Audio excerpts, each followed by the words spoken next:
And whilst we're doing that, if you guys can just maybe even just drop a post or whatever, just an update to everyone that we're live on the YouTube channel as well, that would be great.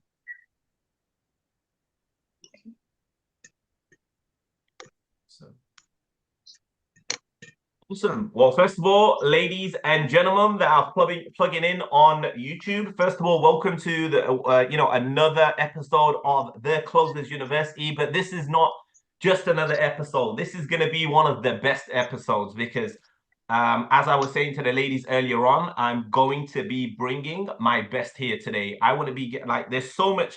I've never taken this many notes before a live Zoom call than I have today because I really want to give a lot to you ladies, and I want to make sure that you are all prepared moving forward to make the best of whatever you have before you, or if you're looking for a role or you're already in a role, to make sure you're getting the best of your ability from it as well. So there's lots that I'm going to cover with you ladies here today. Thank you very much. We are on live. Say hello to everybody on the live stream. Okay, cool. We've uh, did we say that we're live on the YouTube channel? Oh yeah, we are. Yes. Perfect. Awesome. So first of all, ladies, welcome. How are you all doing? Who's excited? Hello, everyone. I am awesome. So excited. Very excited. I'm so glad because there's a number of you guys I've never really had on a Zoom call before, so I'm really looking forward to getting to know all of you guys, girls, ladies. I'm so see what I mean. I'm so used to saying guys. I have to correct myself, like you ladies, boss ladies, super ladies, legendary ladies. But awesome. So look, ladies, the first thing I want to kick off is, first of all, welcome to this beautiful industry. First of all, I don't know how long you lot have been involved, in this industry, but I've been involved in sales. Oh my God, since the age of like 11, really, earlier than 11, from going with my dad to the Sunday market and him buying stuff, and not only like he used to work in a factory. But then he also every day after every day after work he'd go to the auction. He'd go to the auction and he'd buy secondhand stuff, and then he'd sell them in the market. So I was introduced to sales from a very young age. And I was just watching my dad like buy and sell stuff, and I was like, oh my God, this is great. But he never used to let me do that. I don't know why, because and sometimes I used to try doing it behind his back as well, like just buying random stuff and then selling them at school or selling to my friends. But he just felt like I was going to get distracted from the studies. And if you're from an Asian background, or if you got any Asian friends, you'd know that in an Asian household, it's studies, studies, and studies, and nothing else. But it was great, and growing up, I was taught a lot of lessons by my dad, and I'm going to be sharing them with you guys as well. And my dad's been a huge inspiration for me, huge inspiration. And he's not someone that's how can I say, like, ran multiple businesses or entrepreneur or anything like that. But so many of the lessons that my dad's taught me, I've had them verified from books that I've read about, like as I was telling some of you girls earlier, as in if you're on time, you're late. Like, he drilled that in me. He was like, you don't be late. You're always before time. If you're on time, that means you're late. And that was always instilled into me. I remember this one time when because I used to always go with my dad to the Sunday market, and I remember seeing a bike, and this is where he taught me the importance of money and the value of money, and like what money was. And there was a bike that I saw at the time, and this is years ago, more than 20 years ago, but I still remember this story. I was probably like 7 or 8 years old, and it was a bike, and it was for 37 pounds. And at the time, I was just like, it's only 37 pounds. But this is like more than 20 years ago. And I believe 37 pounds was around about a few days of his wage. That's crazy. And he was like, Jabran, it's 37 pounds. I was like, I know, Dad, it's only 37 pounds. And he's trying to tell me like it's 37 pounds. And I'm like, yeah, it's only 37 pounds. But it was like, stop. At first he said to me, "We're not buying it." Like my dad was very like you look at my dad, he was very strict and very stern. But he was always a softie inside. And like we walk past the place that they were selling it, and we're walking off, and I'm like, for me, I'd always make a face. I was so spoiled, but so I'd make a face now. I'm walking, and he's like, Jabran, do you know how much £37 is? I was like, yeah. He was like, all right, count to 37. So I'm there. 1, 2, 3, 4, 5, 6, 7. He's like, no, slowly, like 1, 2. And I was like, is he really gonna do this? Like, what the hell? So I do that, and then he was like, okay. So it took us a while, right? And I was like, yeah. And then he was like, okay, do you know how many pennies are in a pound? And I was like, 100. He was like, okay, count 100 times. And I was like, what? And it was like, because there's 100 pennies in a pound. And I was like, you know what? Forget this long thing, Dad. I don't even want the bike. But long story short, that was when I realized that, oh my God, like these, the money that we see and the things that we see, yeah, like we think that and it was, look how crazy it is. The lesson that my dad taught me about money and the value of money and how much money is, and what it takes to make that money and etc. and everything. I still remember that lesson all these years on. And I'm able to and there's so many different variations to this story, but it just really just randomly just came to my mind, because I was telling you guys about, maybe having people in your life that you really look up to. And sometimes we have the wrong people that we look up to as well, from our friends and social circles. And I always say to people, because when I got into entrepreneurship, in 2014, my first experience in online sales, um, one of my mentors, he said to me, choose your mentors wisely. And I was like, what do you mean, choose your mentors wisely? Are they even qualified? Like, a lot of times we take advice from our loved ones. Now, they love us and they're sincere and everything, but then they're not always qualified in what advice that we're asking them in. Like, imagine going up to, I don't know, your parents who have never done sales before, never done entrepreneurship before, anything like this, commission-only jobs or whatever, and saying to them, oh, hey, mom, dad, what do you think about me doing work for free and only getting paid when I make a sale? The hell up, get out of here. What are you talking about? Well, I know that's what my mom would have said to me, like, no, you go get a salary job and you do this. Now, she's just looking out for you, but they don't really understand. And it's only when you've actually gone and done, as in you've made a month's salary in, like, not a day, but in one conversation. Like, just as I had many of my guys in the previous offer that we were working on. Now we're on a new. Oh, actually, forget the previous offers and anything. Just last night, someone reached out to me, a good friend of mine, Alexander, and he was like, bro, I need 2 solid closers and 2 solid setters. I was like, what's the offer? 35K offer. And for the first 30 days, the closers are going to get paid 7%. And then after the 30 days, when they prove themselves, they'll get paid 10%. So let's just say after 30 days, whatever. 10% of $35,000, guys, is what? $3,500. Most people, like, I'll give you an example. In the UK, don't earn, like, just to let you guys know, like, just in the UK, in Europe, even doctors, like a brand new GP doctor, does not make 3,000 in a month. And you guys know how much you have to be a GP, to be a doctor, how much studies you have to do and everything. And this is just on the low end, guys. I've closed offers that were 100 grand, and I could have made up to 20% on that. So okay, let's just say 15%. 15% of $100,000 offer. That's 15 grand from one conversation. And this is the power of this industry. Now, look, it's so great making these claims, it's not claims, but making these points. But you have to work on yourself to be able to close these deals and attract these companies that want to work for you. I'm going to go through so much things with you, but I want to hear from some of you lot that are on the call here today as well. So first, I want to hear from, and I'll be calling some of you girls out as well. But for those of you that want to, say anything, just raise your hands, and I'll work through, everybody as well.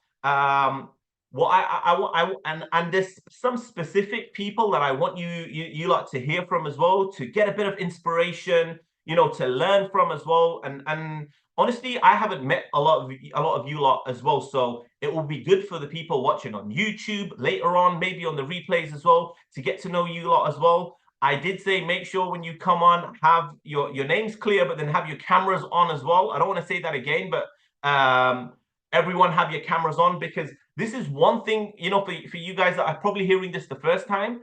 I always do this on my sales calls. If you watched any of my sales calls, I'm like, oh, and I say this sometimes I say it with a bit of cheek, but I'm like, oh, I can hear you, but I can't see you. And then they're like, oh, do I have to put my camera on? Yeah, of course you do. I'm not talking about changing your life here. I want to see how excited you are. And then they're like, oh, okay, let me just put it on and whatever. And like, because look, it's massive, guys. If you guys are taking sales calls, now imagine taking a sales call and the camera's off and you're speaking to them. How are you able to see the buying signals? How are you able to see that they're engaged in what you're saying? Because I go on energy straight away. I always go on energy, because if they're giving me this energy, like right now, as I'm speaking, I'm actually looking like, I don't make my face the main pin screen. Forget that. I've seen myself plenty of times. I want to look at you lot, as in, what are your reactions? I can see Mina cracking up over there. I can see Carmela smiling. I want to know, like, okay, what's everyone doing on the call? How engaged are they? Are they even, getting what I'm saying? Or is it like, shit, like, who's this guy from the UK? We can't even understand what he's saying. He's come on the Zoom call without bloody subtitles as well.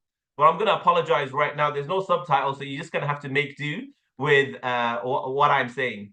But awesome, Mina, you got your hand up. So if you could just, if I do give you guys some time to speak, within like 30, 45 seconds, just get your point across, say who you are or whatever, and just give us an insight as well. So Mina, go for it. Hi, it's absolutely awesome to meet you and join you on this call. Yeah, so my name is Minna and I live in the US. Recently just transitioning from my 9 to 5 and smoothing into the closing world. And so yeah, that's me. Are you currently in a role, Mina?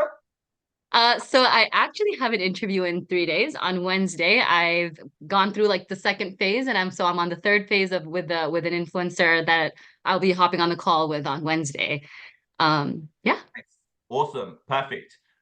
There's actually one of the live calls that we did a couple of days ago, and that was like in preparation for, like, when you're on your interview, etc. But if you want, as we go through, just when we're going through questions or whatever, or any topics, any tips that I could give you, on your interview as well.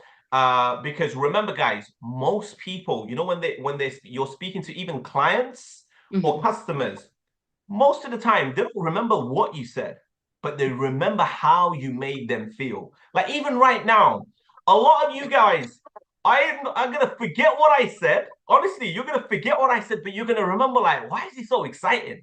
Like, why is he so excited? And why is this bold guy from Birmingham in the UK, like, so excited to be on the call? Because believe you me, you girls have no idea how great this industry is. Like, trust me, you have no, especially the newbies. Some of you ones that have seen this for a while, maybe you do, but believe you me, like, I've been in the remote high ticket space for, I think it's like my 4th year now, since 2020, like COVID times. I got into it and everything. And I've worked for some of the biggest names out there. For those of you that don't know, I'll share a bit about my story. Now, I've got over 25 years of experience in sales. I've worked online, offline, in person, door to door, whether it's in shopping malls, whether it was door to door, whether it was, in store, in massive events, whether it was selling one-to-one, one-to-many. I've done the whole 9 yards. And I generated millions and millions for many companies that I've worked with, many companies. And for me, I've always been in sales, but I've always done, like, from a very young age. Like, and I was so blessed, and that's why I'm so massive on mentorship and coaches and everything. From a very young age, my teacher, Mr. Riley, big up Mr. Riley from my secondary school, he was one of my mentors. And he always said to me, he was like, Jabran, have a plan A, B, and plan C. I was like, what do you mean, sir? And like, we used to love geography. Like, geography was a chill for us. Like, we used to have geography lessons. He just used, and I just remember my geography lessons and Mr. Riley sitting on the table. Like, this is the work that we're doing, guys. We'll quickly get through it. And then for the next 30, 40 minutes, we'll just talk about life. And he would tell me, he was like, Jabran, make sure you have a plan A, B, and a C. I was like, well, what does that mean? I was like, okay. So, and at the time, I used to do sports like cricket. So I was like, okay, I'll pursue cricket. I'll do my studies, and I freaking hated studies. But I was like, okay, I just needed something to fill up the plan A, B, C. So I was like, okay, I'll do my studies, and then I'll always work as well. So, and then but then I went to the same school, college, sixth form, etc. And then from there, I started boxing as well. I stopped cricket, started boxing, and he told me, make sure you pursue all of these three. And eventually, if plan A fails, you can fall onto plan B. Because I was young, I could have that, and I could do those things. He was like, okay, and then eventually you'll have that one plan that you just run with. And if you know, worst case scenario, if you want to leave that plan, you'll always have the other two options to fall back on. So I was very fortunate and lucky enough to do three things at once. Now, I've got many medals in English, British, European boxing championships. I've got, and I've worked in, I always used to have two jobs.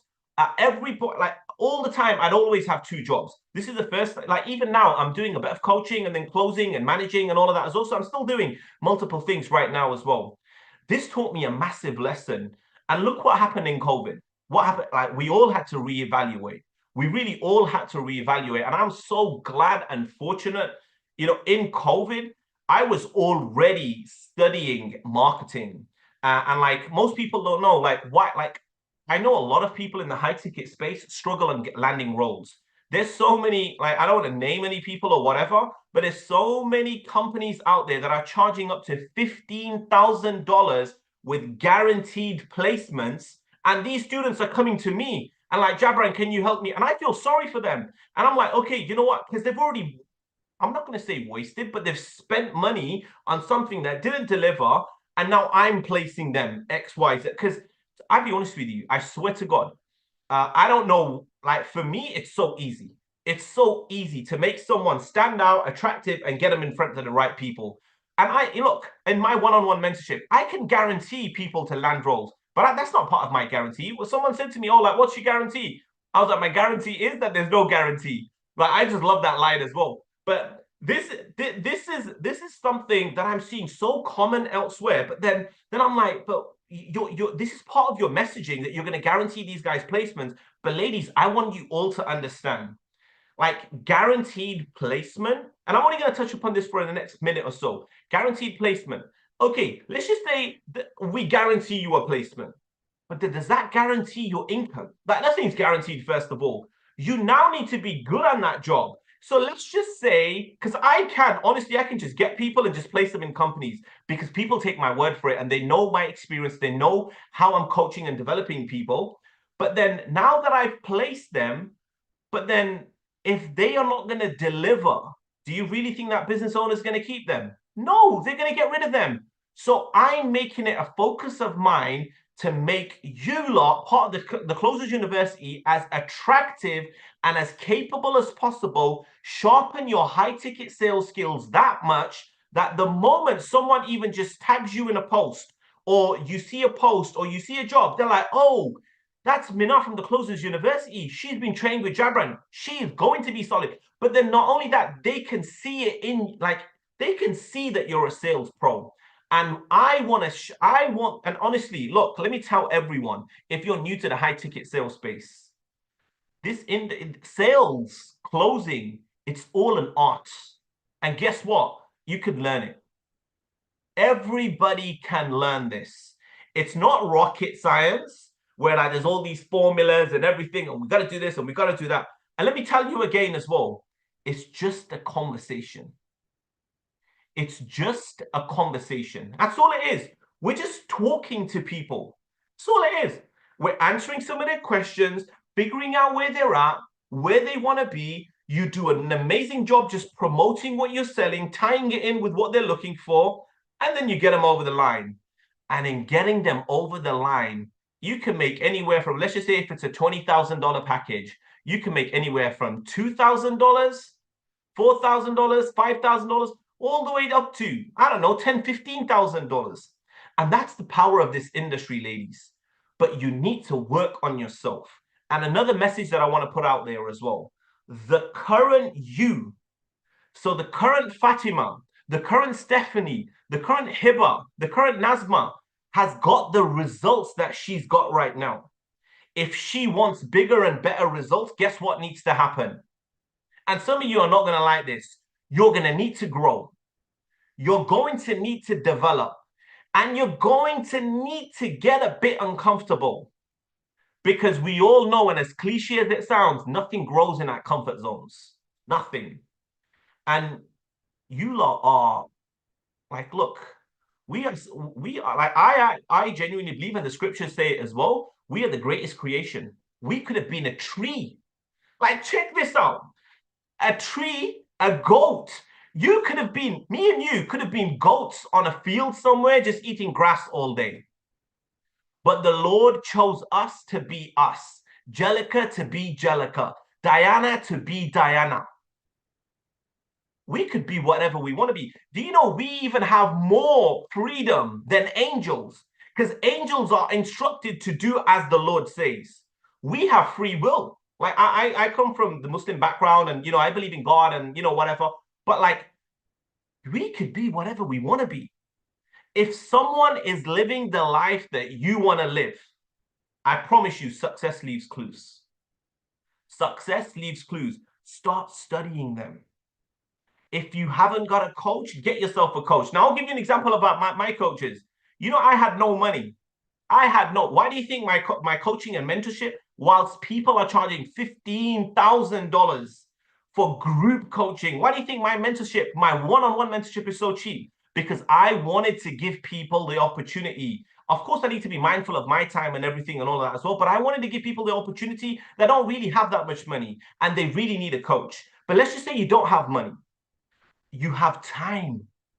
Honestly, do what I did. I'd pick my mentors online. I had no money. So I was like, okay, I'm going to follow him and I'm going to follow him. And I would make them my friends on Instagram. So I'm following them. They're my friends. We talk now, even though I talk to myself, but we talk. And on YouTube, I'm following their videos on YouTube. I'm looking at everything they're saying. I'm like, okay, this is how he speaks. This is how he walks. This is what he says, and this is how he says it. And one line I heard from my mentor in direct sales, Patrick Mazer. He used to earn hundreds of thousands, hundreds and hundreds, probably millions, a month. And he said, and I heard him say on one of the talks, and like I said to you, I never paid him, but I used to listen to him on YouTube. So I was like, he's my teacher. And whenever I'm watching YouTube content, guys, like as I'm talking to all of you guys over here right now, I want you to take this training that I'm giving you right now, that I'm directly talking to you, Fatima. There's nobody else over here.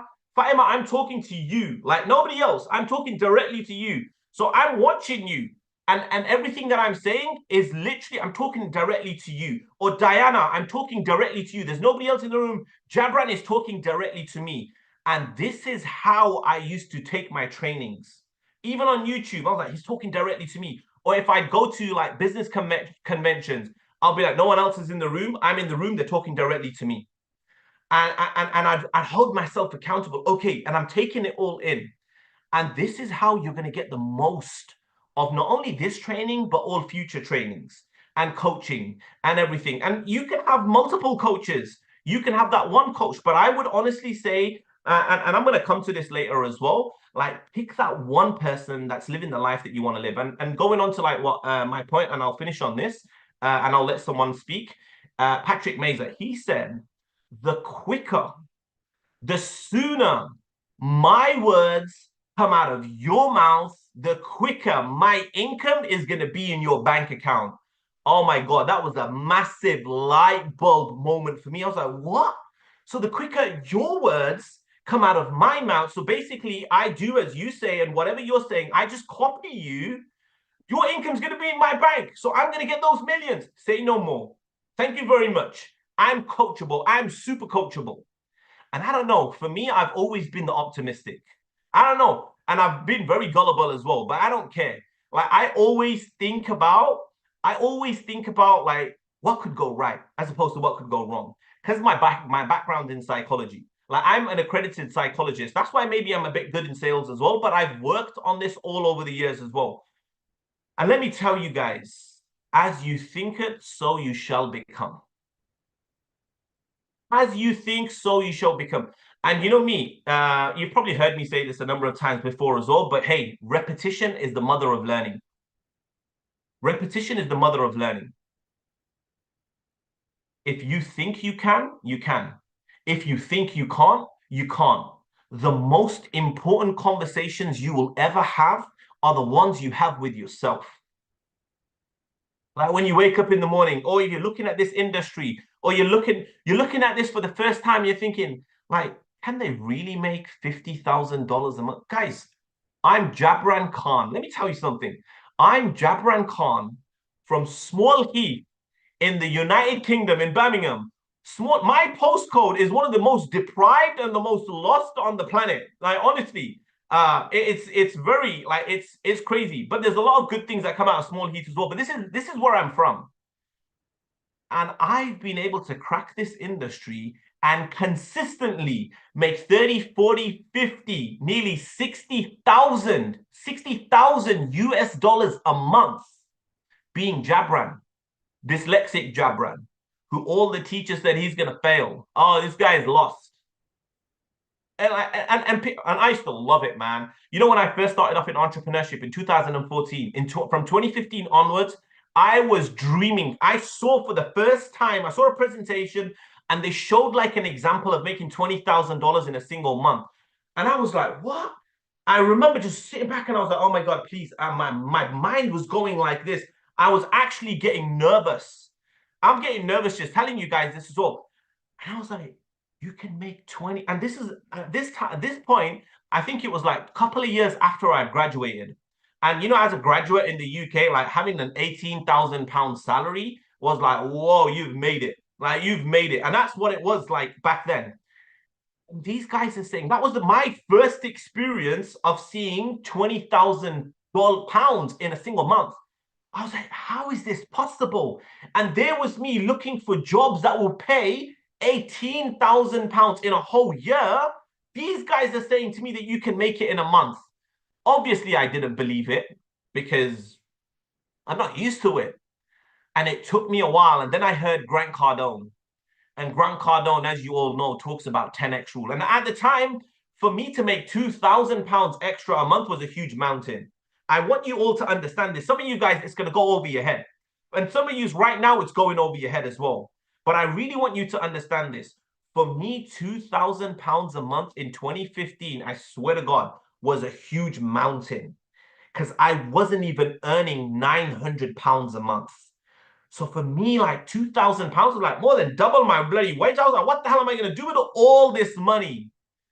And then I'm hearing Grant Cardone talking about 10x rule. And I was like, what the hell does this 10x mean? Why are there all these random colors on this book and whatever?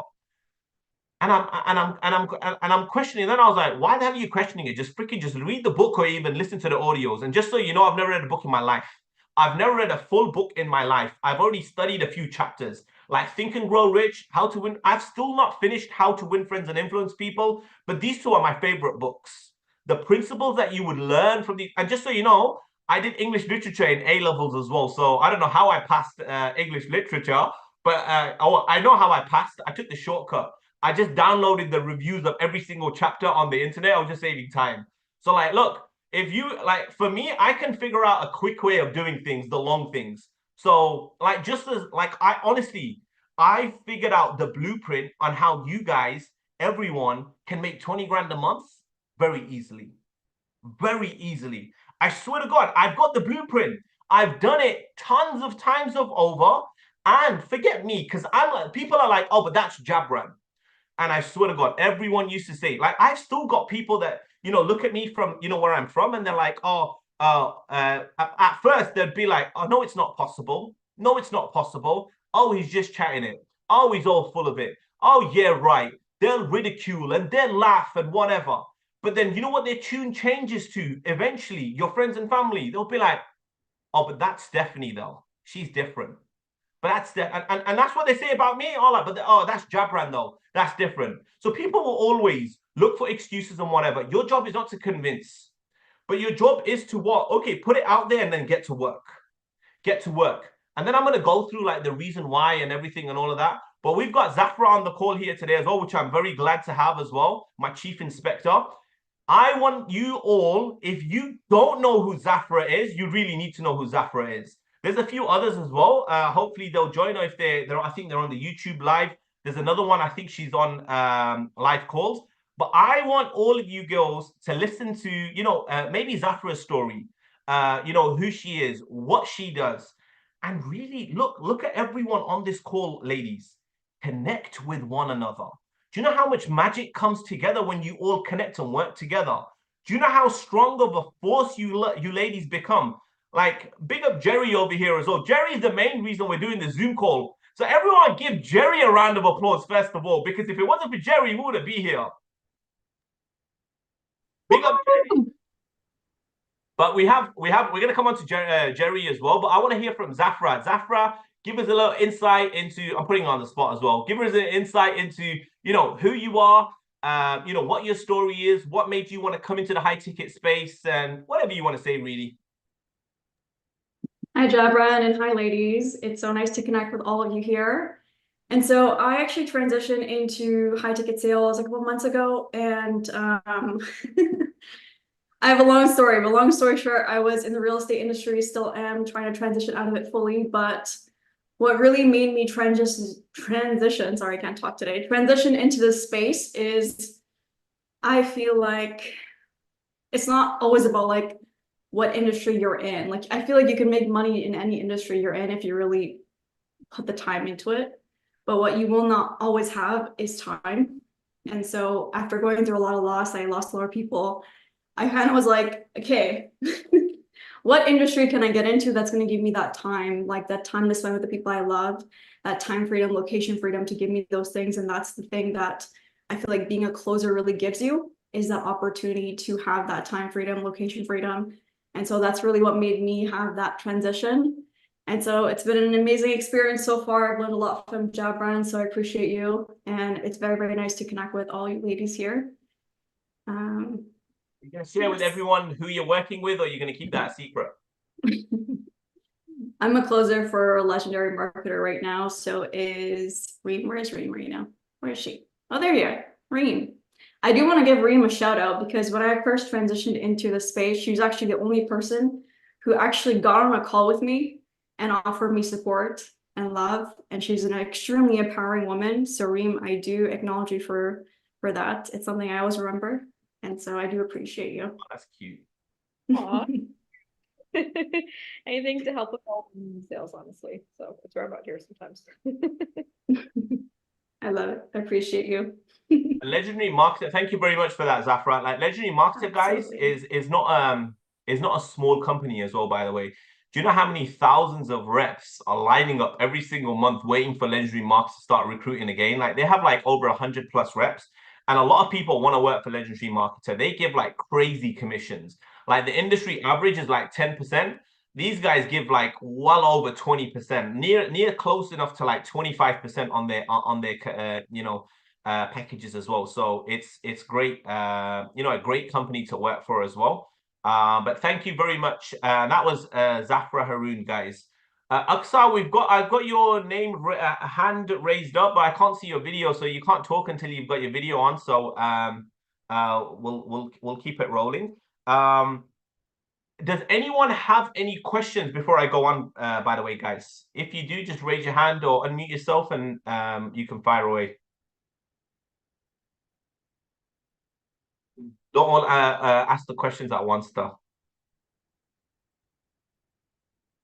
Is anyone feeling nervous to talk, actually?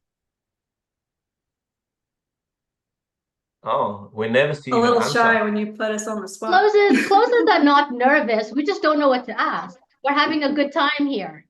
Okay, nice. Well, since Fatima, you've unmuted yourself, I've never really spoken to you before. I want to hear what your story is, Fatima. Okay. Like Fatima you, is it's my daughter's name. My daughter's Noor Fatima, so that's why I chose you as well. Okay. So 40 seconds. I was born in South Africa, grew up in a family of business owners. My dad could sell anything to anyone, so I was watching him intently. Then I got married to a bipolar narcissistic human. 5 kids later, abusive marriage. Took my 5 kids, ran for my life, reinvented myself. I wanted to show my kids what healthy looked like. And I built 2 very successful businesses. And then COVID came. My people couldn't pay. And then I took all my skills, reached out to the people in my industry, and they said, "Oh, Fatima, we got you, man. Let's go into the closer world." So I've been closing for different people. I do a lot of events. I took some time off in December and January because I have one special needs child and he needed surgery again. And right now I have 3 offers on the table. So I'm just praying to see which one I want. Nice. Well, the moment you reject the other 2, make sure you pass them out to the ladies over here because they're waiting as well. Anytime, just reach out to me in whichever way I can support you. I live in Toronto. So, I just feel really blessed for the life that I've been given. So that's so good to hear, man. And look, girls, and see, look, this is the crazy thing. So many of you women are so giving and caring, and like you'd always be there for each other.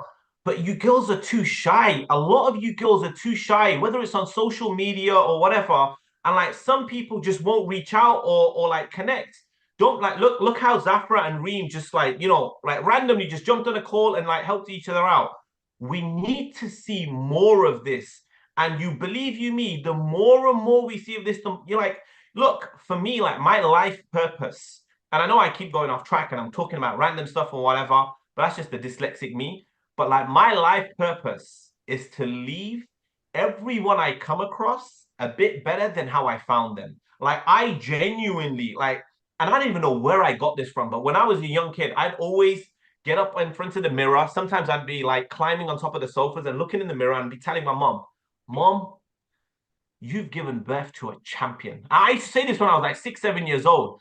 I'm like, I'm gonna be, and I used to say as a kid, I'm gonna be so famous, mom, because I didn't know what rich meant when I was young. But I was like, I'm gonna be, because, and I knew about famous because my dad used to watch cricket, and he used to look at the famous cricketers and remember this and that guy, and he's famous and he's successful. So I used to be like, I want to be famous as well because I wanted my dad's approval. I was like, mom, I'm gonna be so famous, my name's gonna be in shining, flashing lights.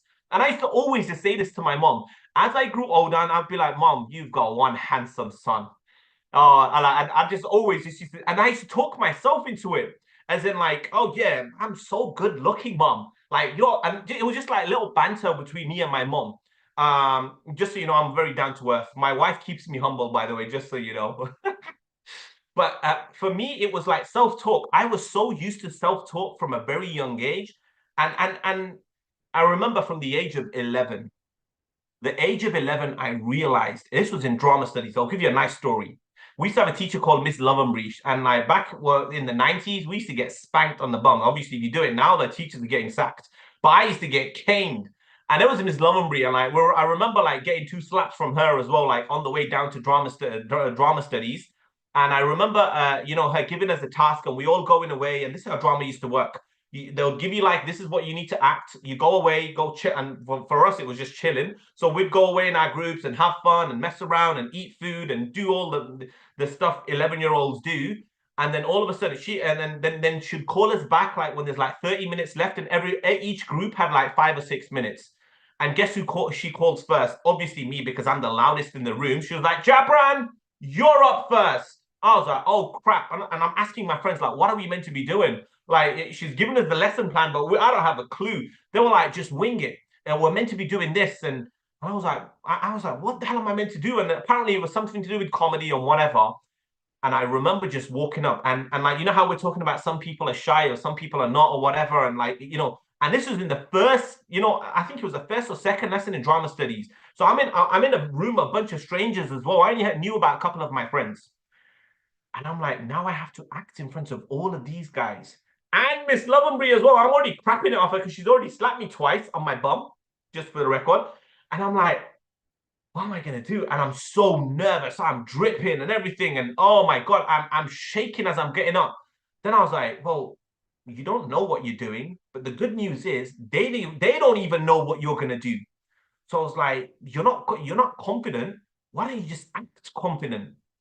I was like, yeah, I'm gonna be confident. I remember like when I was 7, 8, I used to talk to myself, right? I didn't like talk good things to myself. Yeah, just be confident. They don't know. And I swear to God, the moment she said go, it took me about 7, 8 seconds. I said, just act confident. And I just started prattling around and just making people. And the moment one person laughed, it gave me some confidence. I was like, okay, and like now I was believing my confidence. I was like, yeah, I'm funny. I'm super funny. And now I'm taking the piss out of him. I'm taking the mick out of her. And like, I'm just being a comedian. And then before I knew it, like Miss Lovenbury's even clapping at the end of it. Oh, okay, Jabran, you can sit down. But that lesson for me was more than a drama lesson. It taught me that confidence is an act. It's an act. And if you're not feeling confident, just act confident. They don't know if you're nervous unless you say to them, oh, I'm sorry, I was meant to say this or I was meant to say that. Oh, but they don't know. But if you keep telling yourself, oh my God, I'm so nervous and I'm so this and I'm so that, you're just going to stay there. So for everyone seeing this live call, I'm telling you, confidence is an act. You can act however you want. Confident, super confident. I'm giving you the license. If my BPS accredited psychology is enough for me to give you the license, I'm giving you the license. Confidence is an act. But we have Carmela with her hand nicely raised. I'll let you unmute yourself and you can, I don't think we've spoken before as well. So I'd love to hear from you and if you have a question or if you want to give us an insight, go for it. I'm just going to share my story for a sec because, first of all, I think I'm probably the oldest person on this phone call. I'm 70 years old.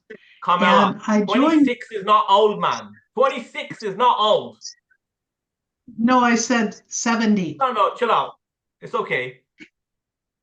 Okay, so I started this journey 2 years ago. And when I got into high ticket sales because of huge age discrimination, I couldn't find a traditional job, and that's a very long story. But bottom line, I joined a mastermind, I got a position, and at that time, I was having to choose between food and medicine. My house was in foreclosure. My life was a mess. And I was given an opportunity by a social media marketing agency. And it totally changed my life. I didn't have to do a video interview. I didn't have to make a videotape, but I had to make an audio tape of his script. And you know what? I got in. And he wasn't paying commission, he was paying per phone call. And it was the transition that I needed to move me on. And from there, I went on to be a setter where I was making between 8 and 10,000 a month as a setter. And then Carmela, I got please. I know, like you just throw it out there. Yeah, I was just making 8 to 10, but like some of them are not used to that kind of money. So like you need to give us some space to like just regroup ourselves. You just said you were making $8,000 to $10,000. Did I hear that correctly? Yes, as a setter. 8 to 10,000, like because we have people from India and Pakistan here as well. And like when they hear 8 to 10,000, we talking rupees over there as well. So I just want to clarify, is 8 to 10,000 US dollars? Yes, US dollars. Yes, sir. Lord have mercy. Tell us more. Okay, so I was making 8 to 10,000, and this was a place that had no chargebacks. If somebody refunded or asked for a refund, they didn't take that money back from you. So but it was a grind, let me tell you. It was a real grind, and I couldn't stand it, and I actually walked away. And then I landed, I'm at the same place as several people. I'm at Legendary. And I make 5 figures a month there. One month I made 27,000. You know, it has been a life. Remote sales has been a life-changing opportunity for me And I realized that in order to level my game up, I actually need to level my offer up. I need to level my offer up. Right now, I'm selling a $2,500 product. Like my future goals, I would like to get into where I'm not selling a $2,500 product, but maybe I'm selling a $10,000 product, or have the mindset so I can get into selling a $50,000 product. And I need to grow in order for that to happen, because I have huge goals. Talk to Jabran. I Carmela, have you just need to huge- talk to Jabran. You just need to talk to Jabran and you're already there. $25,000, $2,500, man, it's all the same thing. You just get paid more in the other one. That's it. That's all it is. There's no Right. mindset shift Anyway, or anything. I no I'm longer telling have to you, choose it's between numbers. medicine. Life beyond my wildest dreams. Thank you for the invite. I'm happy. Honestly, Carmela, it was really, really heartwarming listening to you as well. And I'm so glad that you've joined us on the Zoom call here today as well, because first of all, you don't look 27. I'd say about 28, but it's still okay. But honestly, it's so nice hearing your story. I'm sure the ladies over here would want to hear more as well. But you've got Carmela, how do we say your surname? Elwine. Elwine. Elwine. Elwine. Yeah. Oh, Carmela Elwine. Well, there you have it, ladies and gents. Those of you on YouTube as well. Carmela's the person you need to connect with. $8,000 to $10,000 as an appointment setter, which is pretty decent. Appointment setting, you just setting appointments. You're not even freaking doing the sales call. You're setting the appointments. Oh my days, $8,000 to $10,000. That's like surgeon money. But man, look, there's lots of these. There's lots of well, hands up if this is the first time you're hearing from Carmela. There you go. Look at this. Look at it. Look how many people you just blessed, Carmela. Thank you very much. And there's probably tons of people that are gonna see it on YouTube as well.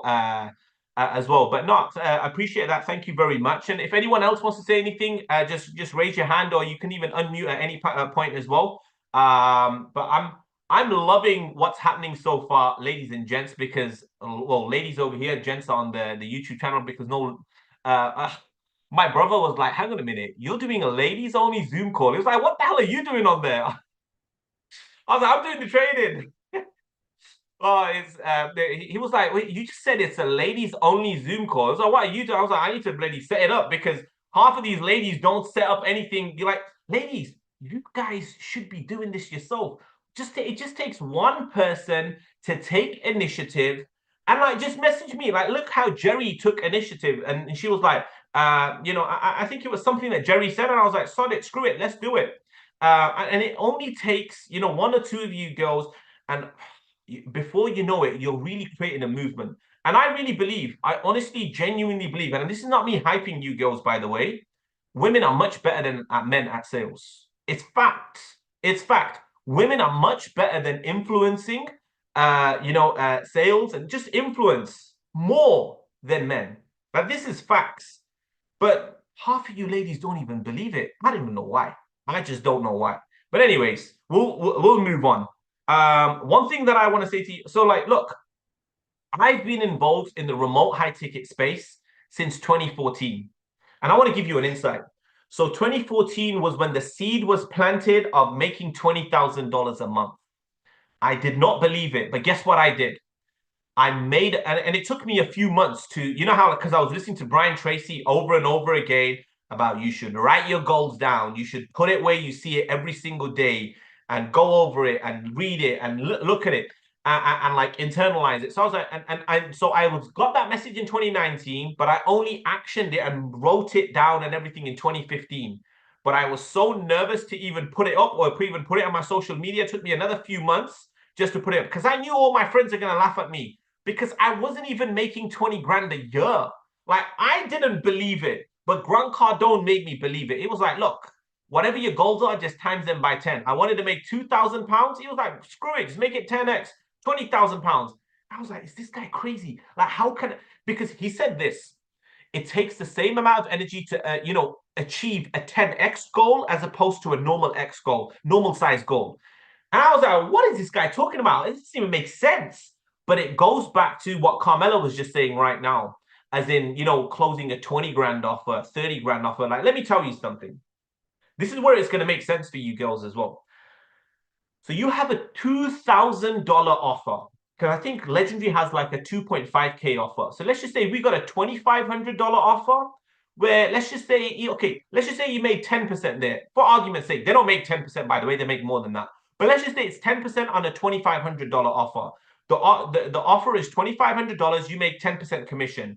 So that's 2,500, 10% is $250 for one sale. One conversation, maybe it lasts 30 minutes, 40 minutes, whatever it is. But then you have another offer, which is a $25,000 offer, not even 50, whatever. Let's just say $25,000. Same time that you spent to the client's though, 30, 40 minutes. And if you close a deal there, you make $2,500. So same time, same conversation, same sale. One place you make $250, and the other place you make 10 times the same amount. Not the same amount of time, but more money. 10x. It's the same 10x principle. Thinking bigger and knowing bigger and knowing what you want to go after. One of my mentors, Greg Provenzano, legendary guy, he said to me, well, when I say he said to me, he said it to about 10,000 of us, but I'm like, when I say to you, I'm in a room, he's talking to me. Like, even though there was like 10,000, there was like 14,000 of us in the room. And he was like, how you do anything is how you do everything. You steer where you stay. You steer where you stay. So if you want, like, and I was like, oh, what does he mean? Steer where you stay. I'm going home, Googling it and everything. Okay, if I'm focusing, whatever you're focusing on, that's where you're gonna go. So right now, if you want to make, and look, the easiest way to make, let's just say to make 20 grand a month, let's just say even 25 grand a month. You can do 10 deals on a 25K offer and make $25,000. Or you can do 10 deals on a $2,500 offer, make $250 and make $2,500. Same 10 deals in a month. 10, are you telling me 10 deals in a whole single month? Reem, thank you very much. Oh, I was just going to say something, but Reem's gone. Thank you very much, Reem. But look, are you guys following like what I'm saying over here right now? It's you're working on a smaller offer and you're making this much money. And yeah, you can argue as in like, yeah, you'll make more deals here and whatever. But no, it's all numbers. I'm honestly, it's all numbers. But it's whatever value you put on this. It's whatever value you put on it. Anyone have any questions? Anyone want to add? I think it was Hajra that you raised your hand. If you want to say anything, you can go for it. Yes, so hello everyone. Can you all hear me? Mm-hmm. So I just wanted to add to what you were saying about like confidence is an act. So when I was still in high school, I was part of like the debates team. I was actually like the vice president of the debates club. And I went to a military school. So we usually used to have like morning assemblies. Then we used to call out 2 students to come out to pray. And I always used to pray like they shouldn't pick me because I didn't want to like face the whole school because I was so shy. Then I don't know how I got into debates, or one of my teacher became my mentor in school. And that was how I got like outside my comfort zone and getting to talk to like in front of people, because I had to like act and be confident as a debater. And I was just like so surprised how I was able to do that, believed in myself, and I was able to like win a lot of competitions for my school as well.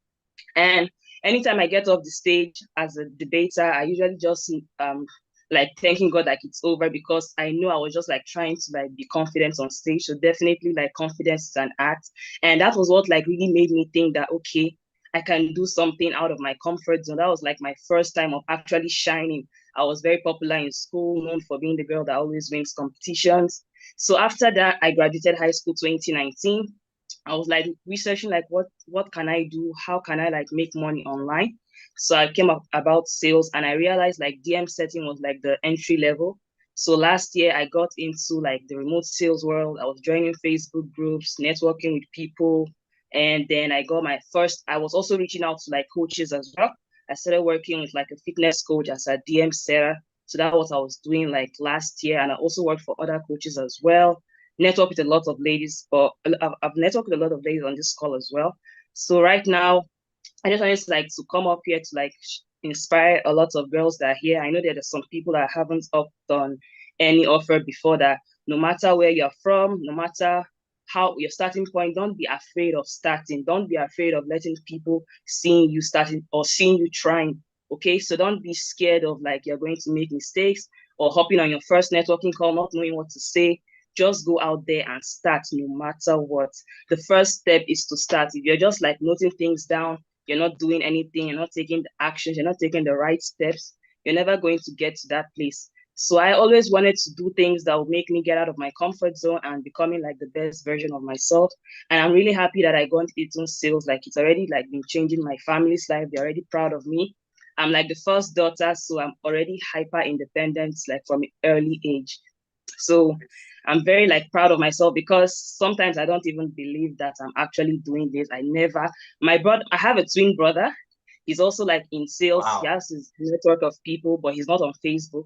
So I always used to see him on his networking calls, and I was like, what is he doing? I was always in the shadows. He always friends about me, but I was so scared, like I didn't want to hop on calls because I was just too, I was too in my comfort zone. So I'm just like here to share my story to people that no matter what, you just need to start, no matter what. Don't care what people don't care actually. Just start. Don't be scared to network with like top people as well. What they're looking at is your mindset, not your background, where you're from, how you look. It's all about the mindset. The mindset is the first step. No matter what tips you receive, if you don't change your mindset, you're not going to get there. So just wanted to like share my story and Thank you let you very all much, know that it's Hydra. all good news. I feel motivated already. What a inspirational talk. Thank you. Thanks. Thank you very much. And wow, that was Hadra, ladies and gentlemen. Hadra Abdullahi. No, it's very heartwarming. And look, you said that you were very shy before, whatever. But look how Hadra just took over the mic and started speaking for the last like 5 minutes. And could anyone tell that she was a shy girl at one point? She was like, "Give the mic, Jabra. Let's instill some belief in these ladies." But like, well done. But like, look how crazy it is, though. At one point in her life, she made herself believe she's a shy girl. But now, in the other phase of her life, she's made herself believe that she's this confident, hardworking, proud daughter. Like, this is what I'm saying to you. As you think it, so you shall become. Whatever words you tell yourself, you'll become them. So just start talking positive. Start getting around positive friends, positive people. And if your friends are like negative and all of that, and they don't get it, they don't get what you're doing, just mute them out for a bit. Just distract yourself them for a bit. Go get your results. I swear to God, you know what's crazy? I never lost any friendships because I started network marketing in 2014. That was me in entrepreneurship, network marketing, multi-level marketing, direct sales, whatever you want to call it. And I got a lot of stick from my friends, so much stick. And I was like, are these guys crazy? Like pyramid scheme and this and that. And I was like, what was a pyramid scheme? I don't give a shit. I just want to make money and help my dad. I wanted to retire my dad. And like all my friends were just getting all negative and everything. And I was like, you know what? I'm just going to ignore them.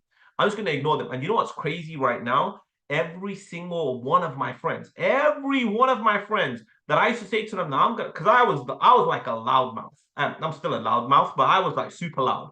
And I tell everybody, because I was like all about like not only telling myself the messages, I'm gonna put the messages all out there. And I'm gonna tell the world that I'm gonna become a multi-millionaire and I'm gonna earn 20 grand a month and I'm gonna earn this and I'm gonna earn that. And I'd constantly tell everyone, and like, look, they say you never share a big goal with a small mind because they'll kick you down and try to keep you down. But you know what? I heard that, but I was like, I don't give a shit. No one's going to kick me down. I'm going to share it with everybody. Even the small-minded people, they're going to start thinking big like me as well. But they do. They try talking you down and talking you out of it or whatever. But I swear to God, you know, every person that laughed at me, mocked at me, and did whatever, now they're like, oh yeah, well done, Jabran. Oh, you done, you're done, you doing really well and whatever. I'm like, yeah, thank you, man. Appreciate it. Obviously, I'm matured now. If I was the old Jabran, I'll be like, I told you I was gonna do this. But now I'm like, obviously I'm mature and just a bit, not too, but it's been a journey, man. And honestly, I've been through so many ups and so many downs. Like, let me give you an example, guys. It was only in 2021. It was only at the beginning of 20, but like in 2020, let me tell you, in 2020, and even before 2020 as well, I was so broke, guys. I was broken. But for some reason, let me tell you something. And this is why I'm telling you, you gotta believe. You gotta believe in something bigger than you. Like really, something really bigger than you. And I believe in God so much. And I used to pray to God every single day. I'm like, God, I know you're gonna help me. I know you are. Because I'm doing it for all the right reasons. So let me give you an insight. My reason why, and this is why everybody needs a reason why. Everybody needs a reason why. Because if you're, and as the saying goes, if your reason why doesn't make you cry, it's not big enough. And like for me, when the first time I heard it, I was like, "Oh, what do you mean reason why? Like reason why as to why you're doing what you're doing." And I was like, "Okay, so okay, I just want to make money, but why do you want to make money? Because I want to retire my dad. Well, that's your reason why." And then I started internalizing because to be honest with you, I don't even care about money. Like honestly, I don't care. It's just a means to an end. It's just money for me to help me to do good for others, my family members, and everybody else. Apart from that, what the hell am I going to do with the money? It's just a piece of paper or it's just a few numbers in a bank. But what money allows me to do is what I love about money. That's what I love about money. And so, do I love making money? Of course I do. Why am I not gonna love money? Imagine if I say I hate money. Now imagine you've got someone like imagine I say, Jerry, I hate everything about you. I don't really love you. I don't love you as a friend. I don't love you as a sister. Whatever. Do you really think Jerry's gonna want to speak to me? Because I'm like, look, money is something as well. Like, imagine you saying, freaking, I hate money. I don't care about money. Do you really think money's gonna want to come and chill with you? No, it's not. So why don't you just respect money and be like, you know what, money? I love you and I love what you could do for my mom and dad. I love the fact that you're gonna retire my parents. Come over here and let me give you a hug. And honestly, you have no idea how much money is gonna come to you. But for me, my reason why was to retire my dad. Like I needed to retire my dad, and I set the goal in 2015, and it's crazy, man. And even before I came into high ticket space, do you know how broke I was? And sometimes I have to, like not sometimes, all the time. I'm always humbling myself because I remember like just over a year ago, actually, I had made like 26 grand in a month. And prior to this, I was consistently making like 40, 50, 60 grand in a month. And like someone asked me, I was like, in the high ticket space, like, how much did you do last month? Oh man, it was a shit month. Like, what do you mean? I was like, I only made 26K. And he was like, what? 26K? I was like, yeah, it was only 20. And I had to like slap myself. I was like, hang on a minute. You just made 26 grand in a single month. And like, you only made 26. Like, how ungrateful are you? It's because, and it's not ungrateful, but this is the conversation I had with myself. It's because I was so used to earning so much. And then because I changed company and then the offer, it wasn't a direct pitch and I wasn't pitching to everybody. And that's why I was only making like, on average, it was like between 10 and 26. So I was like, and then I had to remind myself, like, not even one point, even now, this is a huge amount. This is life-changing amounts. Like, even guys, even making, and like, look, there's probably going to be people in this watching this live stream later, and they're going to be like, well, how loosely are they using the term 20 grand a month? When even earning $3,000 extra a month will change their life. And me and you all know we can make that in a sale. We can make that in a sale. And I want all of you guys to know if you wanna earn big money, make sure you're leveling up. Make sure you're growing, learning, and developing. Don't just stay the same. Ask yourself, okay, what do I want to achieve? And what am I willing to do to get there? But before I go on, we have Jerry on the call, and I want to give Jerry, some time, and I want Jerry to introduce herself to everybody. This is someone all of you guys need to connect with as well, network with as well, because Jerry is crushing it. Zishan was calling you earlier, Jerry. Zishan said Jerry is a gangster closer. So tell us everything, Jerry. Tell us. Well, listen, we want to hear from you. There we go. Hi, so nice to connect with everybody. So my background is in offline sales, and I was actually selling insurance for 6 years before I got into this space, and now I'm in the remote high ticket space. I moved across the country, so my position was like stationary in that spot. Anyways, I didn't actually know if I was going to go into sales again, but then I felt drawn back into it. And so here I am back in sales, and I'm just started a new offer the beginning part of this month that I really love. It's a diabetes offer. That's about all I got, but yeah, really excited to be here, Jabron. Thank you for having this. You're welcome, Jerry, and I'm excited for you. Is it a setter role or is it a closer role? No, it's a closer role. It's a closer role. Well, I'm excited, and it's B2C as well. Make sure you're watching my you or if you I know some of you guys have already watched my sales calls on YouTube. Watch them again and start taking note. The way I do sales as well, guys, is much different than what you're going to see out there. But I'm so much of a conversational closer. People say to me, "How do I get started?" And like I just naturally close them, and I'm just having a conversation because I've made myself believe that I'm just having a chat with people. They're coming to me with a problem. I'm figuring out what that problem is, making them realize how big of a problem it is and how much they need to change this problem, and how my solution is the real deal and solution to their problem. And you want to get them so excited about the journey that you're going to take them on that they say to you themselves, how do I get started? Well, Jerry, you tell me, how do you want to get started? Awesome. I've just sent you a link. Just fill in your details and I'll set up your onboarding. I swear to God, the amount of people that I enroll just like that, they'd be like, how do I get started? What are the next steps? Oh, cool. It's very simple. I've just sent you a link. Just fill in your details and I'll just send you the onboarding link. You do that and I'll do this. And they just, and literally $10,000, $20,000, $50,000, $100,000 like that. Now, obviously, I've worked on my craft. I've worked on my confidence. I've worked on myself. But this is what you get when you work with me. I instill this belief in you, and I give you the skills that you need, and I make sure you sharpen these skills. So when you're doing these calls, you're not coming from a place of neediness or like. And I'm going to go through all of this as well with you, as well as in, this objection handling.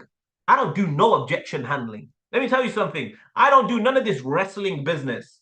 My objections are preempted throughout the call and before the call.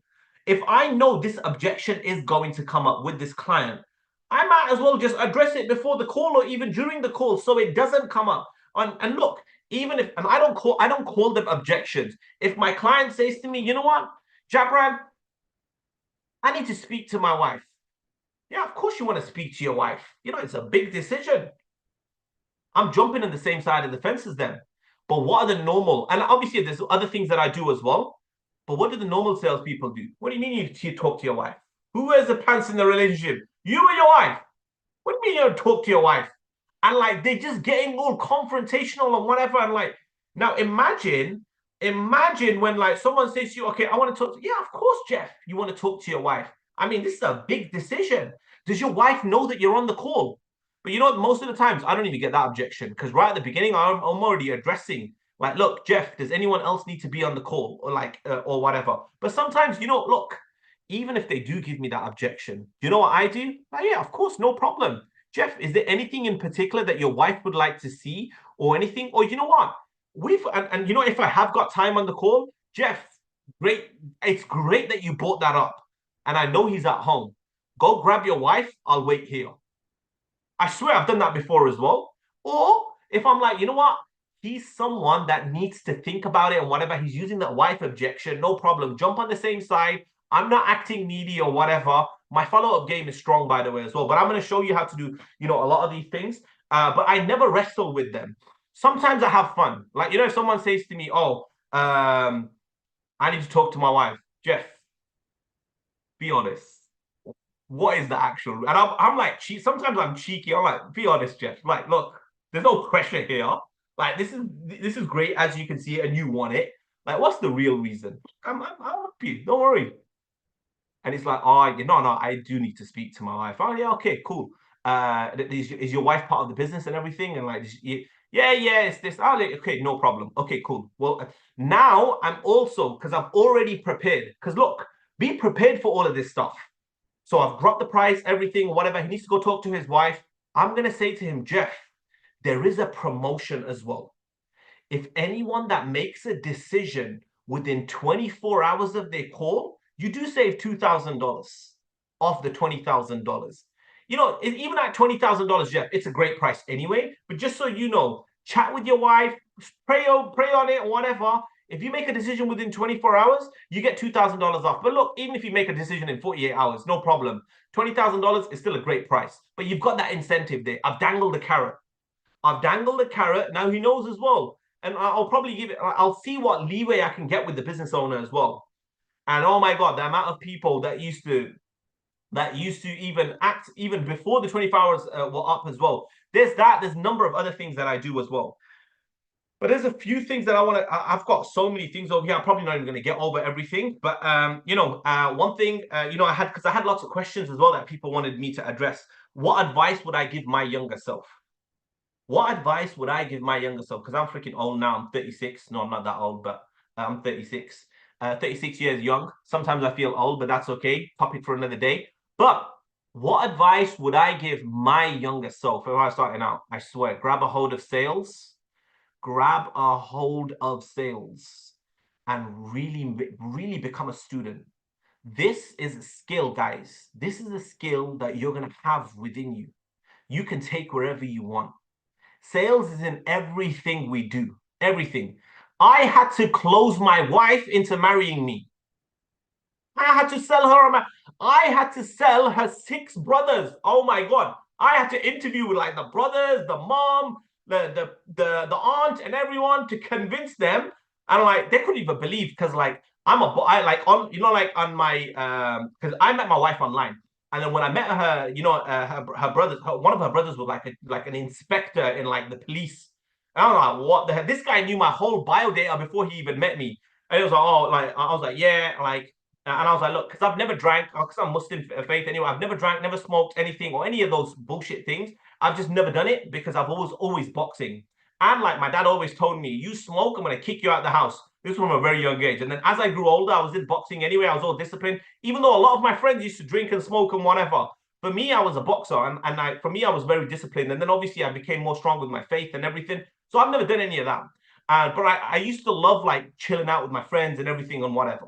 He knew everything about me. I don't even know why I'm telling you all of this anyway, but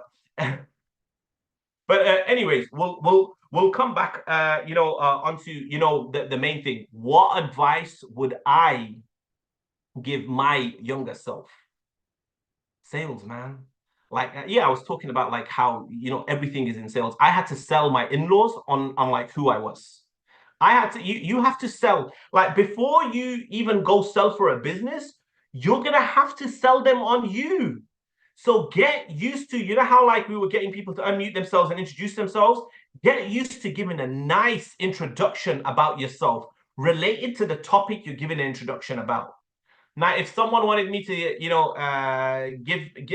give an introduction, and let's just say, it was to do with sales. Hey, my name's Jabran. I'm someone that has I'm a 7-figure closer, and I've managed multiple 8-figure business teams, 8-figure sales teams.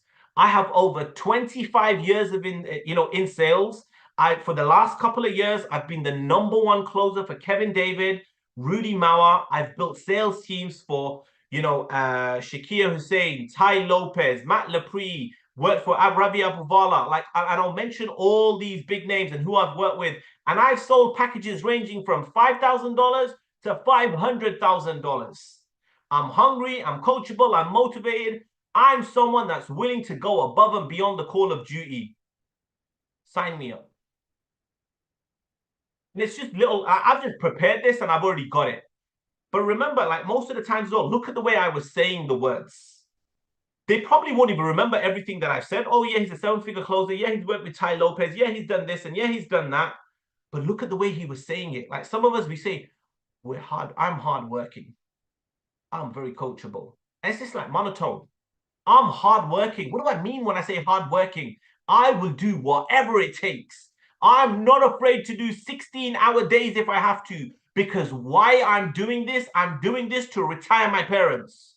I'm doing this to build my orphanage in Gambia, which I am building an orphanage in Gambia. It's going to be amazing. Oh my God, the lives that we're going to change. Oh my God, I'm going to cry. But there's so many lives that we're going to be impacting in the Gambia. It's such an amazing opportunity. But anyways, so I'm telling them these things about me. I'm telling them, like, look, what I'm doing, why I'm doing, it's not about me. It's about the people more. It's a reason bigger than me.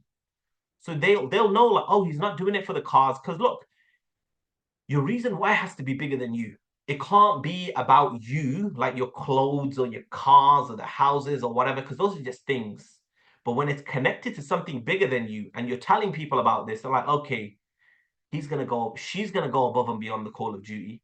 She's gonna do this and she's gonna do that. So always be touching upon that as well.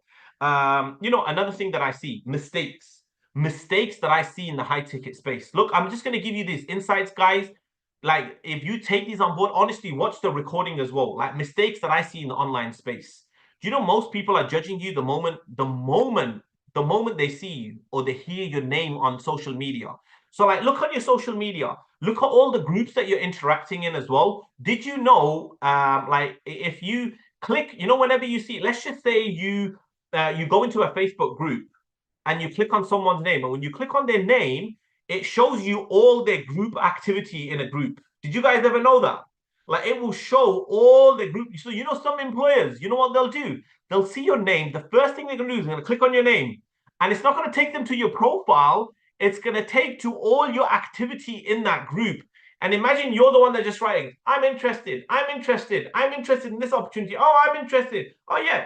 They're going to be like, whoa, she's just freaking going after every single job opportunity. And that's all she's doing. There's no valuable conversation. And like, I keep telling the guys this oh my God, everyone, and nobody listens to me. Like, so many people, well, actually, some people listen to me. Most people is just all over their head. Because you know why? It's the Mr. Miyagi effect. Anyone watch The Karate Kid? Oh my God. Well, okay, one person. You need to watch The Karate Kid. You need to watch The Karate Kid. Like, oh my God, one of the best movies. I only watch movies that give me reason and purpose and like give me something. Like Mr. Miyagi, like, he's telling Daniel's son. Daniel's son used to get bullied, so he's like, Mr. Miyagi's like a karate man, and he's like, teach me karate. Mr. Miyagi's like, you know what? No, watch the old one with jihad. Forget the new one. New one's okay. The old one, the 1978 or 86 or whatever it is. Oh my God, classic. So Mr. Miyagi's like, no, I'm not gonna teach you, because he's like left it all behind because he doesn't want to teach people karate for the wrong reasons. He's like, Daniel, you only want to learn this because you want to go beat those bullies up and you want to do it. And he's like, no.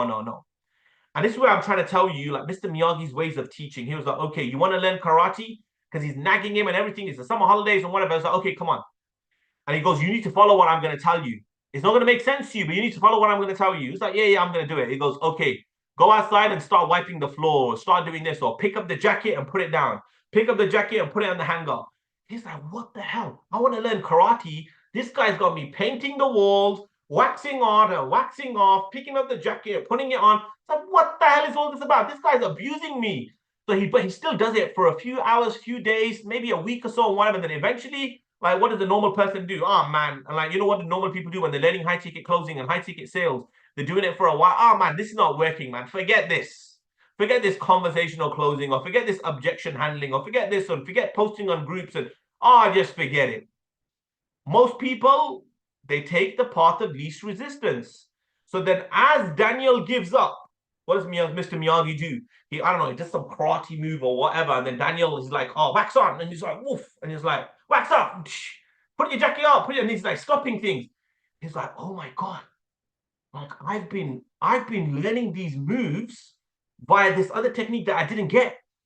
And this is what I tell people in my mentorship, man. Oh my God. And I tell people when I'm working with them, some of the things, like, look, I swear to God, if people just followed what I said step by step, oh my God, you'd be millionaires. Because I've done it myself. I've made millions. If people just followed what I say to them and just followed and worked with me, oh my God. But then there's some people like, okay, Jabran, we're going to be super coachable. and then I give them like 3 things to do. But you know, Jabran, out of those 3 things, 2 of them don't make sense to me. I'll just do the third one. You're just slowing it down. Just follow it. That's why I say choose your mentor wisely. Choose your mentor wisely, and you need to blindly trust your mentor. And that's why, like, you know, when I'm working, you know, when I was calling you guys my sisters, like, I'm genuinely saying you girls are my sisters. Do you think I'm going to give bad advice to my sister? Hell no. I'm a believer of God, first of all. I know I'm going to be standing in front of him one day, and he's going to hold me accountable for everything I've done on this earth. So this is why I say, like, you need to work with people that really love, respect, and like want the best for you as well. And just be coachable. Just follow. And you know what I say to my guys? I swear, I say to them, look, follow what I'm saying to you. Just do it. Let me get you to whatever your income goal is, 10K, 20K, 30K. Once you're there, you can dump me. You can just leave me and whatever or whatnot. Just let me get you there, and then you can just leave me. This is why I say, just look, pick your mentors and coaches wisely. You know why I say this to you? Because imagine now, everybody know who Grant Cardone is. This is very important, guys. I swear this is going to blow your mind. Just so you know, everyone on YouTube, pay attention. This is going to blow your mind. Everybody know who Grant Cardone is? Does everybody know who Gary Vee is? Oh my God, I'm getting excited telling you this as well. Look, so check this out. Grant Cardone say, what does he say? Go get your money right and you'll be happy. Go get your money right. Go after money. You'll be happy. Now, he's a successful figure and everything, very successful and everything. Okay, got a point. But what does Gary Vee say? Gary Vee say, go and be happy and your money, then money will come. Now, imagine right now, you know how I'm saying to you, pick one mentor. Imagine this guy now we're working with. His mentor is Gary Vee and Grant Cardone. Well, Grant Cardone's there, Gary Vee there. He's like, you got Grant Cardone saying, oh, go get money and be happy. This guy, Gary Vee saying, go get happiness, and then you'll get the money. Imagine you had them as your mentors. You're not here, you're not there. You're listening to both, you're nowhere. Work everywhere is work nowhere. Now, it's not to say Gary Vee or Grant Cardone are wrong. They're right in their own ways. But imagine you're just listening to both of them. Your messages are mixed up now. This is why I say, look, treat everybody like a buffet table. Treat all the coaches like a buffet table. Take what you want and leave what you don't want. Take what you want and leave what you don't want. But like, know what you want, what you stand for, what your beliefs, your morals, your ethics, and what they are. And like, look, there's so many coaches out there, you know, learn from them. That's great. Pick one and go with it. Just run with them and get your goals right. Too many of you guys have too many mentors, too many coaches. And I'm not saying choose me. Maybe I'm not your cup of tea. I don't know. But you need to pick one and run with them. Just run with them. And I promise you, you'll get to your results faster. But there's too many mixed messages nowadays, man. There's so many mixed messages. Like, look, Grant Cardone's not wrong and Gary Vee's not wrong. They're both credible and they've both done multi-millions. But they both have different thinkings. But you listen to both of them, boom, you're gone. So that's one. I've already told about your reason why. Make sure your reason why makes you cry. Do you know how many nights I cried myself to sleep, but I wanted to retire my dad? I swear to God, I used to have my dad's name in my phone as retired dad. Your why. I used to have a poster outside in my room saying retired dad, your reason why. Every time I'd look at my dad, you know what I'd say to myself? What did you do today to retire dad? Every day I'd ask myself, what did you do today to retire dad?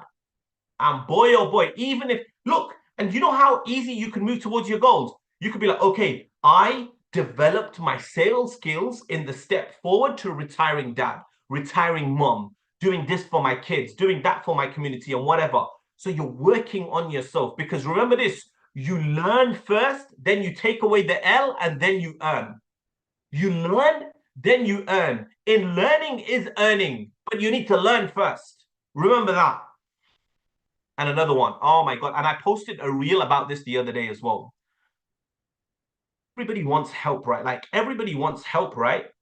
How many, like, does everybody, I need help. Anybody else need help? Like, I don't know, maybe to go to the next level or whatever. We all do, right? We all want help.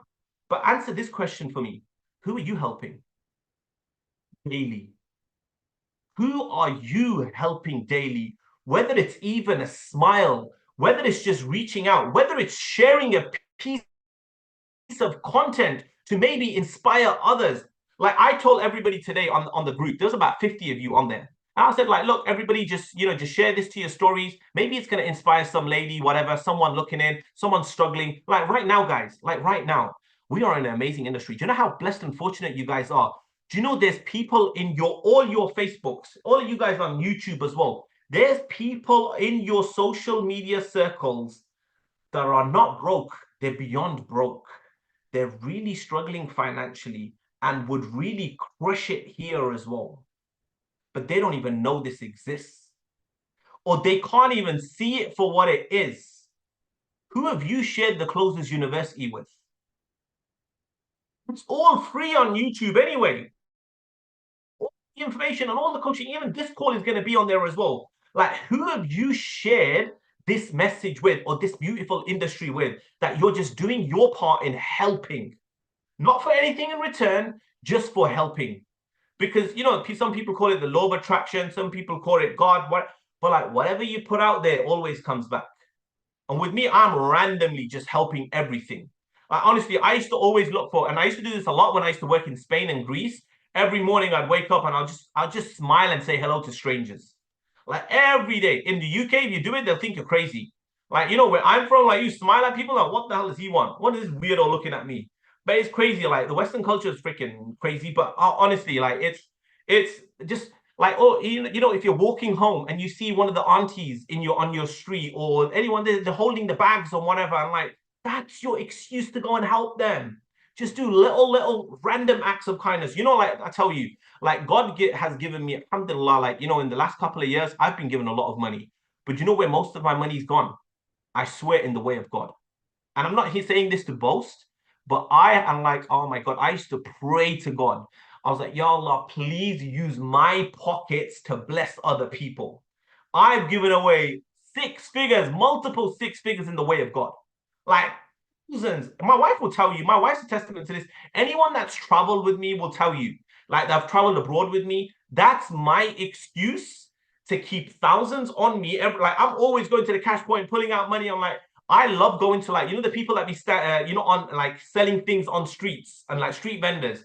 Those are the best. Like, and like they're cheap anywhere. Like, and we do it in Africa, I do it in random countries, Pakistan or whatever. I'd go and like, oh, how much is one? They'll be like, oh, it's like, I don't know, 10 cents or 30 cents or $1 or whatever.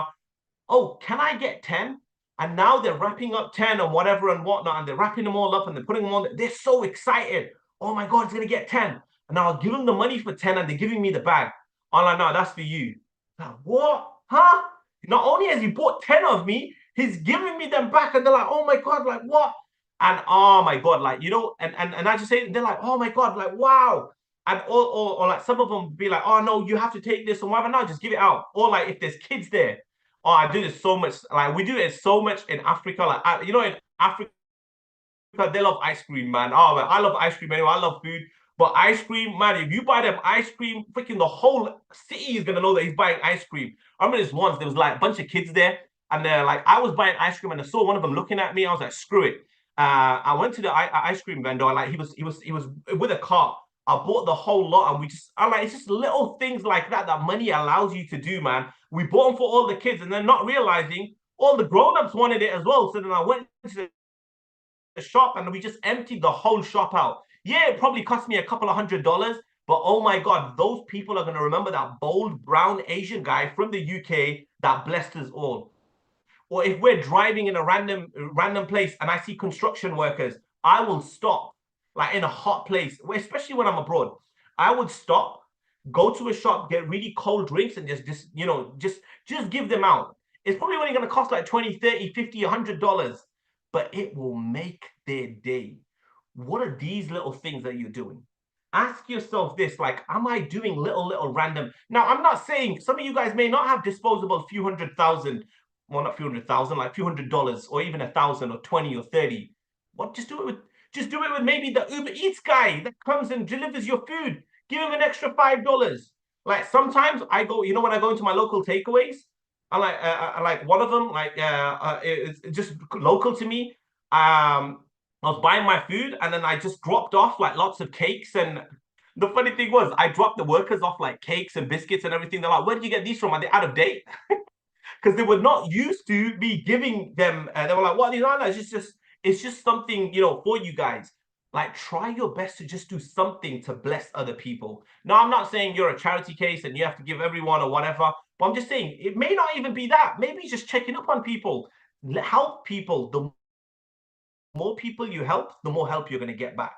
Because trust me, most people don't understand this. I just spent like a few minutes covering this. Most people do not understand this. They're like, me, me, me. And that's why they wonder, like, oh, why is it not happening for me?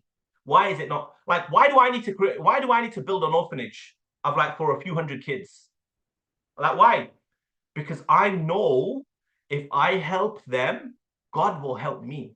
Like, I'm doing it for selfish reasons. I'm like, I want to please God. Like, I want to do it, and there's so many things I want to share with you. But again, who are you helping? Another thing. Does anyone have any questions, by the way, guys? I'm going to be wrapping up in a few minutes. It's just a few more points that I just want to cover.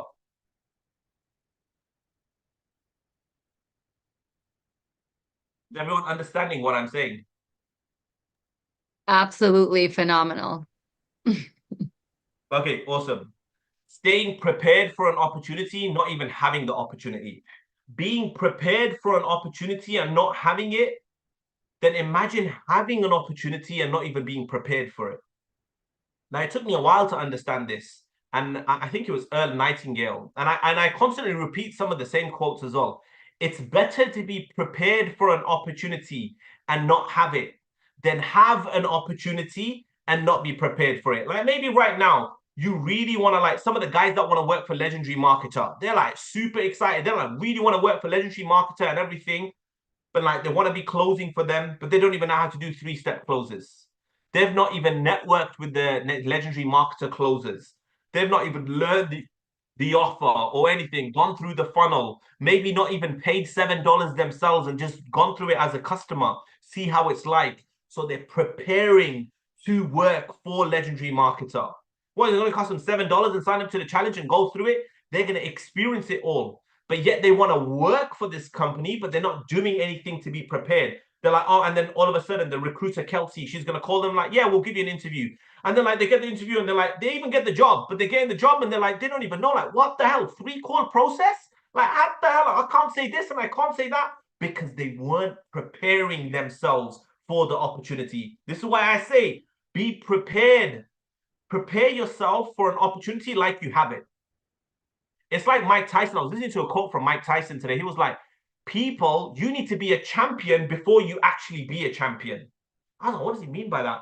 And I had to listen, like I have to listen to things 3-4 times before the penny drops. He was like, you need to be a champion before you be a champion. And then he's like, you need to be a champion here, then you need to be here.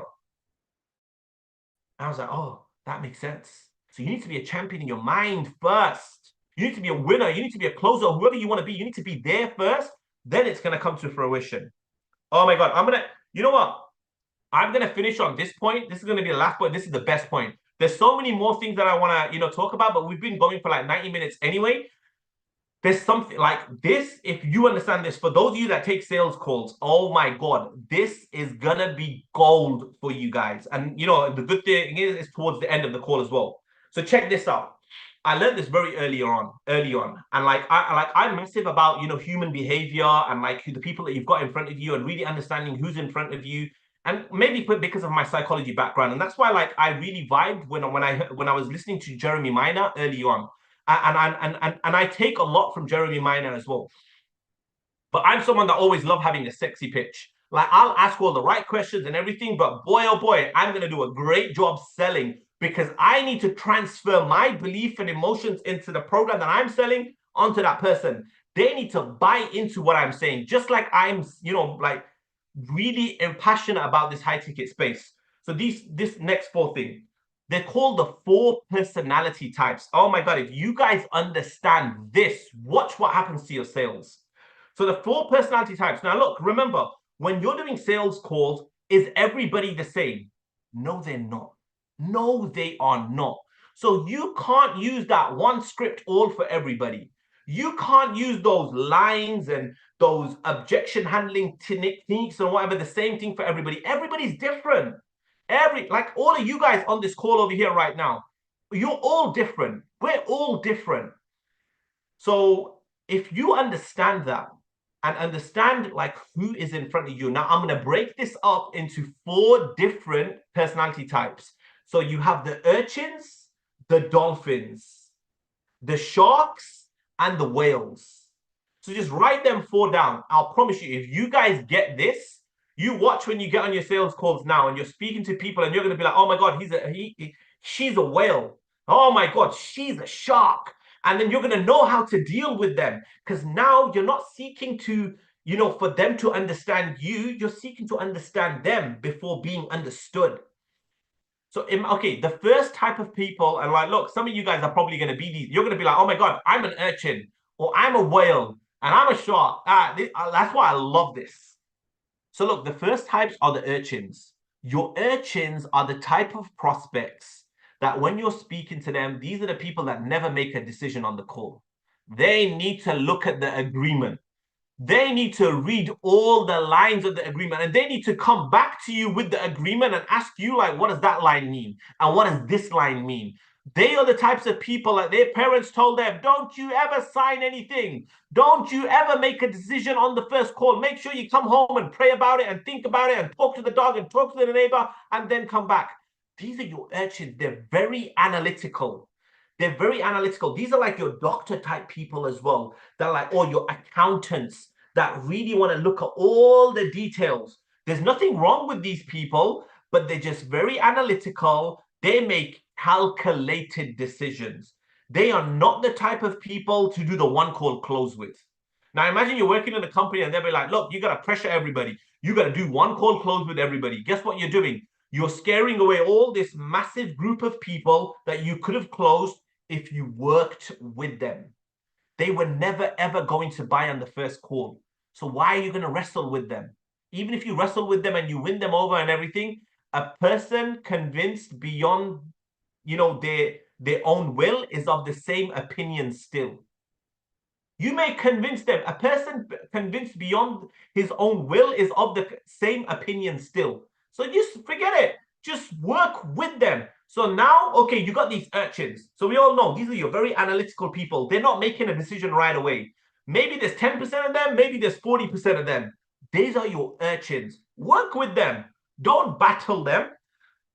The next people, the next group of people, are your whales. These are your kind, caring people. Now, look, as I'm mentioning these qualities as well, some people may have all of these qualities, but one of them is the dominating one. Your whales are your kind, caring nurses, people, charity workers, teachers that just love helping people. They love looking after people, and they don't want to be told that, oh, you can make 100 grand a month. You can change 100 people's lives a month. You can do this for your parents. Those are the languages that they like and they want to listen to and they want to hear. So, and you need to work with this. Imagine you got this sort of prospect on the phone or on the Zoom call, and you're talking about, oh, you can make 100 grand a month. You can drive a Lamborghini and you can now fly first class and everything. But they want to hear about, oh no, tell me about the orphans that we can help. Tell me about the lives we can impact. How many people's lives we can change. They want to hear that stuff. So if you're you're just like, you just got this one script and you're sticking by it, you're not connecting with them. So those are your whales. Now, some people may have some qualities of a whale. Some people may have some qualities of an urchin, but maybe the whale qualities and it's a more dominating characteristic.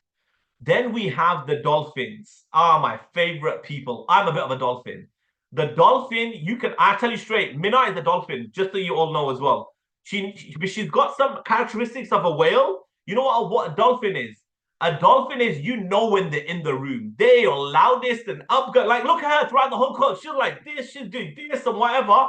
Like these people, you can even hear them in the room. You probably won't even see them, but you'll hear the loud people in the room. And like they're coming on the call and they're just so excited. And I'm just so you ask them how you're doing. I'm doing fantastic. How are you? And like these are your dolphins. And they're just loud and lovely, and they're like the life of the party. These are those people. But then again, some of these dolphins have the whale characteristics that they also love helping people as well. Like the dolphin, you can see the dolphin in them, but don't get me wrong, they do want to help people as well. So those are your dolphins. Talk to the dolphin like it's like mirror matching. Like, hey, imagine the dolphin's like, oh, I'm doing great. I'm like, yeah, okay, thank you. Like, it's okay. So where are you from?